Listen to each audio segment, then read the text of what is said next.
മുഖ്യമന്ത്രി പിണറായി വിജയൻ കുടുംബവുമൊത്ത് രണ്ടാഴ്ചത്തെ വിദേശയാത്രയിൽ. മദ്രാസ്, ബാംഗ്ലൂർ, ബോംബെ, കൽപ്പാത്തി, ആലപ്പുഴ, ചാകര, തൃശൂർ, കൊയിലാണ്ടി, സുൽത്താൻ ബത്തേരി, അങ്ങനെ തിരക്കിട്ടൊരു ടൂർ പരിപാടി.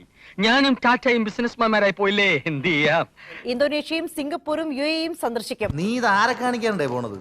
ജീവിതത്തിലെ നീ ഒരു പരാജയമുണ്ട്. മന്ത്രി മുഹമ്മദ് റിയാസും ഭാര്യ വീണയും 2-ാം തീയതി മുതൽ വിദേശത്താണ്. രണ്ടുപേരും കൂടെ രാവിലെ തെണ്ടാൻ ഇറങ്ങിയോ? അവർക്കറിയാവുന്ന പണി അതല്ലാമേ. പൊക്കോട്ടെ. സ്വകാര്യ സന്ദർശനമാണെന്ന് സർക്കാർ വൃത്തങ്ങൾ അറിയിച്ചു.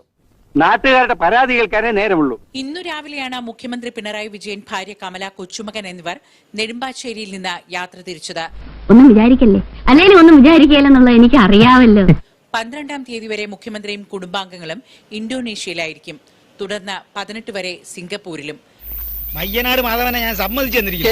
നമ്മുടെയൊക്കെ പൂർവികരായ കായംകുളം കൊച്ചുണ്ണി, വെള്ളായണി പരമു, പനച്ചോത്തി വേലു, കോഴിക്കോട് കോയക്കുട്ടി, മുളമൂട്ട് അടിമ, ഇത്തിക്കര പക്കി തുടങ്ങിയ മഹാന്മാരെ തട്ടിച്ചു നോക്കുമ്പോ ഞാൻ എത്ര നിസ്സാരം. അതിനുശേഷം 21 വരെ UAEയിലെ വിവിധ സ്ഥലങ്ങൾ സന്ദർശിക്കും. വിനോദസഞ്ചാര കേന്ദ്രങ്ങൾ സന്ദർശിക്കാനാണ് യാത്ര എന്നാണ് കേന്ദ്ര സർക്കാരിന് നൽകിയ അപേക്ഷയിൽ ഇരുവരും പറയുന്നത്. നാട് മുഴുവൻ ഇറങ്ങി മനുഷ്യനെ പറ്റിച്ച് ജീവിക്കാതെ ഇറങ്ങി പോടാ. സ്വകാര്യ സന്ദർശനമായതിനാൽ മുഖ്യമന്ത്രിയുടെ ഓഫീസോ സർക്കാരോ വിവരങ്ങൾ ഔദ്യോഗികമായി പുറത്തുവിട്ടിട്ടില്ല. കേരളം അതും താങ്ങും. ഇനി ഇവിടെ നിന്ന് എന്റെ രക്തം തിളയ്ക്കും. ബാക്കി വിശേഷം വന്നിട്ട് പറയാം. വരട്ടെ.